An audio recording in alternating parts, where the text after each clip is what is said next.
Good morning everyone. Today I want to describe you the most significant topic of our constitution, that is citizenship. How to acquire the citizenship of India. Under Article 5 to 11 they have precisely mentioned the term of how to acquire the citizenship of India under part 2 of our constitution. Now we have got to go through from Article 5 of our constitution.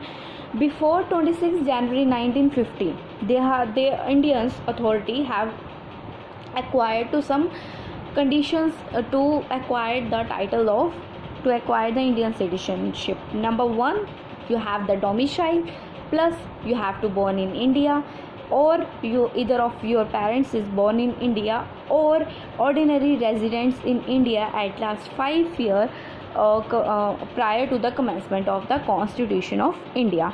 इसके अंदर article 5 के अंदर उसने ये बोला था कि 26 जनवरी 1950 से पहले आपके पास डोमिसाइल के साथ साथ या तो आप इंडिया में ही पैदा हुए होने चाहिए, या फिर आपके पेरेंट्स में से कोई भी माता या पिता वो भी इंडियन में पैदा होने चाहिए, और यहाँ पे कॉन्स्टिट्यूशन बनने से 5 साल पहले आप इंडिया में रहे होने चाहिए, तो ही आपको अंडर आर्टिकल 5 के अकॉर्डिंग आपको वहाँ पे इंडियन की सिटीजनशिप मिल सकती है. बहुत सिंपल आर्टिकल था, ये था आर्टिकल 5. उसके बाद आ जाते हैं आर्टिकल 6 के ऊपर. इसके अंदर उसने ये कहा था कि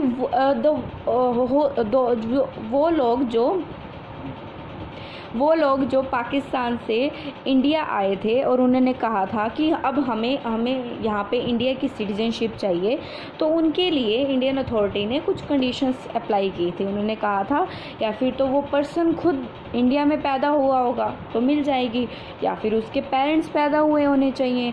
नंबर 3, या फिर उसके ग्रैंड पेरेंट्स पैदा हुए होने चाहिए.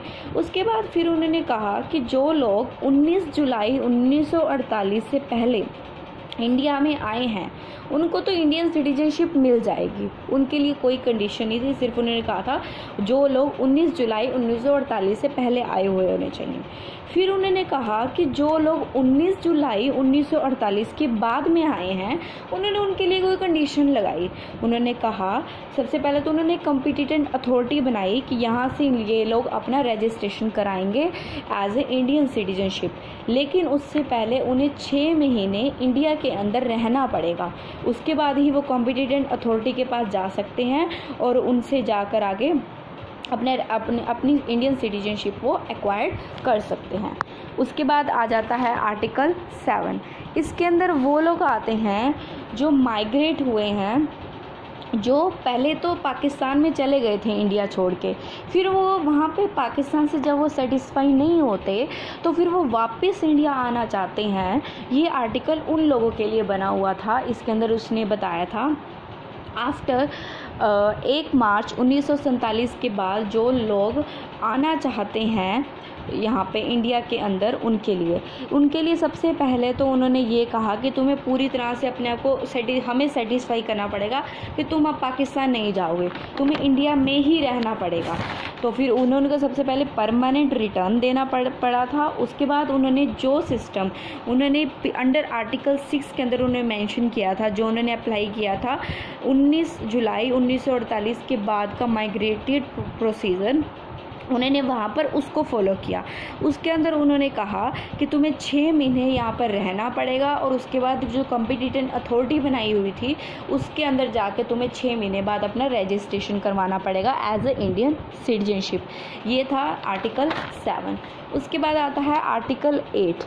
इसके अंदर वो लोग आ रहे थे जो लोग पैदा हुए हैं US में, अमेरिका में, कनाडा में, तो फिर वो लेकिन मतलब वो लोग जो ऑर्डिनरी रेजिडेंट जो रहते ही नहीं हैं इंडिया से बाहर रहते हैं जो लोग, वो इस आर्टिकल के अंदर आए थे, लेकिन उनके जो पेरेंट्स थे वो यहाँ पर पैदा हुए थे या फिर वो पैदा हुए थे, ग्रैंड पेरेंट्स पैदा हुए थे, तो भी उनको रजिस्ट्रेशन करवाना पड़ेगा कॉम्पिटिटेंट अथॉरिटी के अंदर. उसके बाद आर्टिकल आता है 9.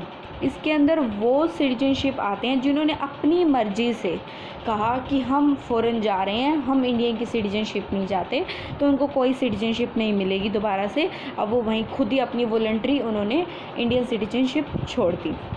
उसके बाद आता है आर्टिकल 10। इसके अंदर उन्होंने ये बताया हुआ है कि जब तक हम तुम्हें डिस्क्वालीफाई नहीं करेंगे एज इंडियन सिटीजनशिप, तब तक आप लोग यहाँ के सिटीजन ही रहोगे।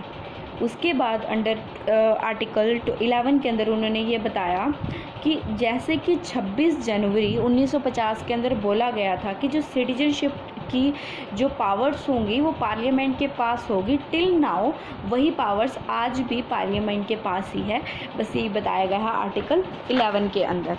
लेकिन after that they have to I have to describe you some important about the important crux or amendment about the Indian Citizenship Act 1955.